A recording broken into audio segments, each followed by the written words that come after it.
अस्सलाम वालेकुम नाज़रीन कराम, मैं हूं आपका होस्ट अयाज अहमद और आप देख रहे हैं हमारा यूट्यूब चैनल। नाज़रीन कराम, हमने पहले यह सुन रखा था कि किसी के ऊपर भैंस चोरी का मुकदमा हो गया, किसी के ऊपर किसी और चीज की चोरी का मुकदमा हो गया, लेकिन पाकिस्तान की तारीख में पहली दफा अब हमें यह सुनने को मिला है कि किसी बंदे के ऊपर बीवी चोरी का, यानी कि किसी दूसरे की बीवी को वर्गलाकर और बहकाकर उसके साथ निकाह करने का मुकदमा दर्ज कर लिया गया है।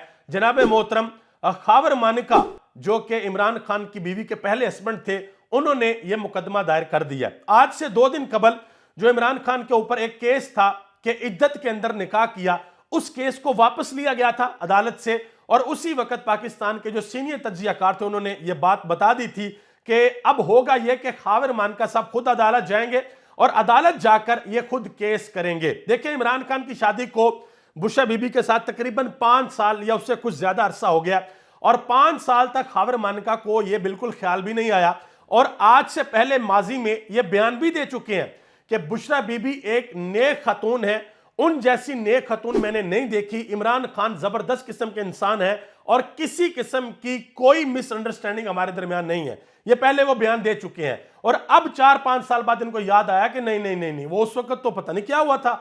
वो तो इमरान खान मेरे घर आता था, मेरी बीवी के साथ मिलता था, मेरी बीवी छुप छुप कर इमरान खान को कॉलें करती थी। यानी कि आप यकीन करें, इनके बच्चे भी हैं, इनकी बेटियां भी हैं।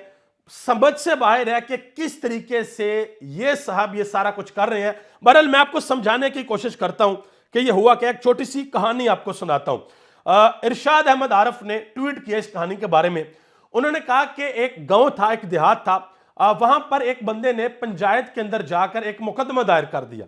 मुकदमा यह दायर किया कि जनाब मोहतरम काजी साहब, यह गांव के अंदर फलां शख्स है, इसने मुझे गेंडा कहा, इसको सजा दे, इसने मुझे गेंडा क्यों कहा। पंचायत लगी, पंचायत लगने के बाद सब लोग वहां पर इकट्ठे हो गए, दोनों फ्रीकैन भी आ गए, जिसने गेंडा कहा वो भी आ गया और जिसको गेंडा कहा गया वो भी आ गया, जिसने दरखास्त दी थी। अब अदालत ने कहा कि हाँ भाई बताओ, तुमने इसको गेंडा क्यों कहा। उसने कहा जनाब मोहतरम, आज से 4-5 साल पहले की बात है, हमारी किसी बात पे अनबन हो गई थी, तो मैंने गुस्से में इसको गेंडा कह दिया। कहा मैंने जरूर था, ये मैं नहीं कहता कि मैंने इसको नहीं कहा था। तो वो काजी ने पूछा कि भाई तुम्हें 4-5 साल बाद याद आया, पहले कहां पे थे।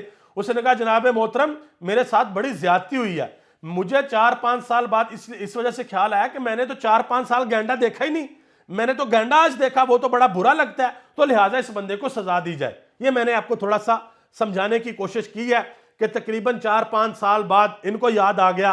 वो जो हाजिर हैं जिन्होंने किताब लॉन्च की इमरान खान के खिलाफ, 9 साल बाद उनको याद आया कि इमरान खान ने मेरे साथ पता नहीं क्या क्या किया था। इसी तरह और भी बहुत से लोगों को बड़ी देर बाद जाके याद आया।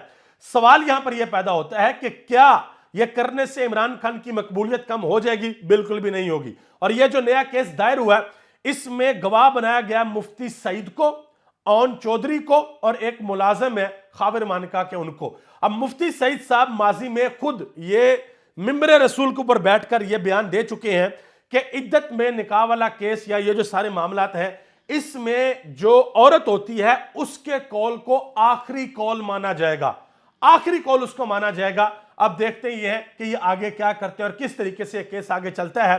क्या इमरान खान को यहां पर फंसाने में कामयाब होते हैं या नहीं होते? क्या इससे इमरान खान की मकबूलियत नीचे आती है या नहीं आती? अच्छा जी, एक और दरखास्त सुप्रीम कोर्ट के अंदर दायर कर दी गई है। वो दरखास्त यह दायर हुई है कि सदर आरफ अलवी को उनके ओहदे से हटा दिया जाए, और मौकफ यह इख्तियार किया गया है कि सदर आरफ अलवी ने अपने इख्तियारात का गलत इस्तेमाल किया है। सदर आरफ अलवी ने सदर मुमलकत के ओहदे की तस्दीक की है, और यह भी कहा है कि सदर पूरी कौम का होता है, ना कि सिर्फ एक सियासी जमात का। और सदर ने इलेक्शन की तारीख भी नहीं दी, उनका काम बनता था इलेक्शन की तारीख देना।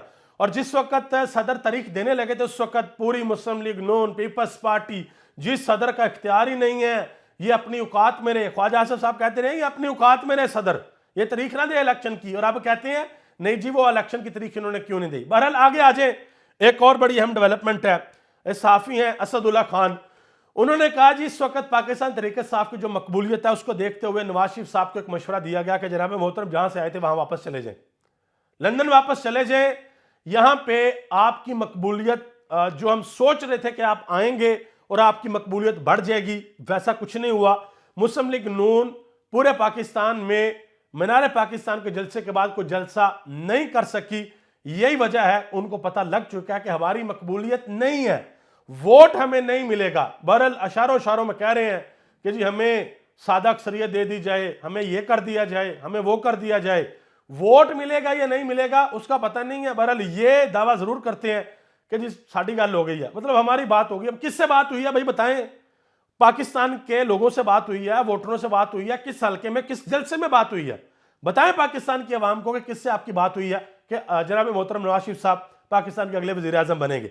आगे आज एक और बड़ी अहम डेवलपमेंट हुई है चौधरी सरवर के हवाले से, जो साबिक गवर्नर पंजाब है, उनके हवाले से एक बड़ी खबरें आ रही थी कि जी वो पाकिस्तान तहरीक इंसाफ को दोबारा ज्वाइन करना चाहते हैं। और बहुत से लोगों ने इस खबर की तस्दीक भी। मैं आपको बता देता हूं कि वो क्यों ज्वाइन करना चाहते हैं। उनके बेटे स्कॉटलैंड में होते हैं, वहां पे वो सियासत करते हैं और उनको बड़ी सपोर्ट है वहां पे ओवरसीज की।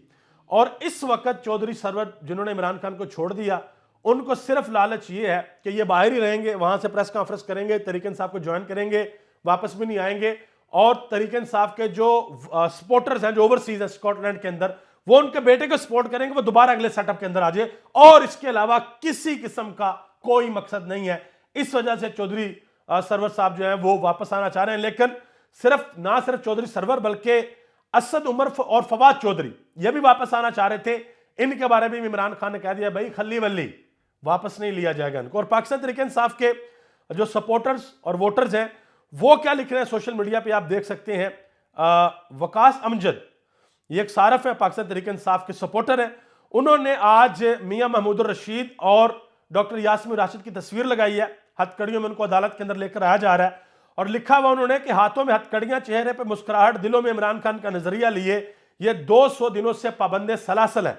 ऐसे रहनुमाओं की कुर्बानियों को पसे पर्दा करके चौधरी सरवर को लाकर बैठाना कबूल है? वो कहते हैं जी बिल्कुल कबूल नहीं है। अब देखना यह है कि आगे इसके ऊपर क्या फैसला होता है। आप सबका बहुत बहुत शुक्रिया। पाकिस्तान जिंदाबाद, पाकिस्तान के अवाम और पाकिस्तान के इदारे पाइंदाबाद।